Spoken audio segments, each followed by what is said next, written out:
Assalamualaikum warahmatullahi wabarakatuh. Jumpa lagi dengan Ibu Wita. Kita lanjutkan kali ini pembahasan kita tentang konsep wilayah yang dikemukakan oleh Rustiadi. Jadi ada beberapa wilayah menurut Rustiadi. Kita simak yang pertama, wilayah homogen. Yang disebut wilayah homogen dari kata homogen yang berarti sama, memiliki kesamaan. Contoh, pekerjaan, iklim atau cuaca, topografi, kebudayaan, pertanian. Itu contoh kesamaannya. Jadi beberapa wilayah memiliki kesamaan iklim. Itu disebut sebagai wilayah homogen. Atau beberapa wilayah memiliki kesamaan topografi. Itu disebut sebagai wilayah homogen. Catatan, yang disebut wilayah homogen itu adalah wilayah yang tanpa memperhatikan hubungan fungsional dan tidak mengenal batas administrasi. Jadi bisa saja wilayah homogen tersebut memiliki beberapa kesamaan dengan wilayah administrasi yang berbeda. Yang kedua adalah wilayah nodal. Wilayah nodal atau pengendalian pusat atau daerah penyangga. Contoh, kota satelit. Kota satelit merupakan kota kecil yang menyangga kota besar. Jadi dia melengkapi atau memberi sumbangsi kepada kota besar. Contoh, Jakarta sebagai kota besar memiliki kota-kota kecil di sekitarnya seperti Depok, Tangerang, Bekasi, dan Bogor. Kota-kota kecil tersebut, Depok, Tangerang, Bekasi, dan Bogor itu memberi sumbangsi kepada Jakarta.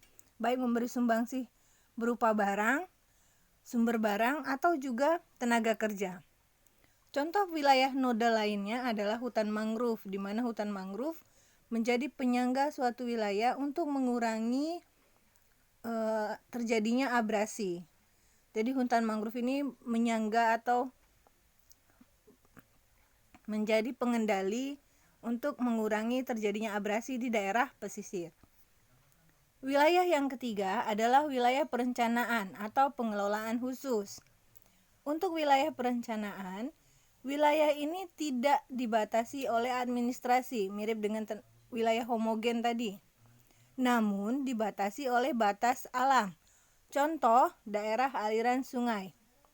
Maaf, itu maksudnya example ya, IXM harusnya. Daerah aliran sungai, DAS.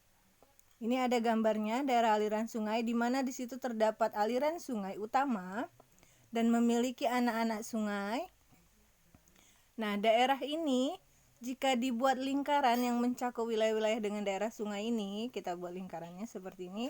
Nah, daerah yang dilingkari garis hitam ini, inilah yang disebut daerah aliran sungai, yang batasnya diambil berdasarkan batas alami, jadi tidak dilihat wilayah administrasinya. Wilayah yang ketiga adalah wilayah administratif, politis. Jadi wilayah ini merupakan wilayah otonom atau memiliki otonomi khusus. Wilayah administratif ini merupakan daerah yang memiliki kekuasaan melakukan pengambilan kebijakan dalam pengembangan dan pengelolaan sumber daya alam di dalamnya. Contoh yang Ibu ambil di sini gambar adalah peta Provinsi Sumatera Selatan.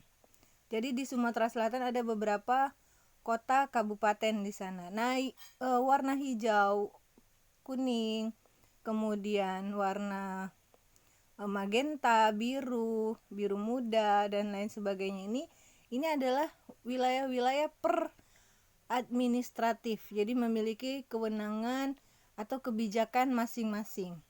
Seperti contohnya kota kita, kota Prabu Muli, itu juga memiliki kebijakan tersendiri. Jadi wilayah Prabu Muli itu termasuk dalam wilayah administratif. Nah, ini juga contohnya nak ya, kalau Bu Wita ambilkan gambar peta Indonesia. Nah, ada Nangro, Aceh, Darussalam, ada Sumatera Utara, ada Riau, Sumbar, dan lain sebagainya. Ini pun contoh wilayah administratif. Terakhir, wilayah pesisir. di mana wilayah ini merupakan daerah peralihan antara ekosistem darat dan laut. Yang disebut wilayah pesisir ini adalah wilayah daratan yang, coba kita lihat gambarnya. Nah, ini yang disebut wilayah pesisir, nak ya.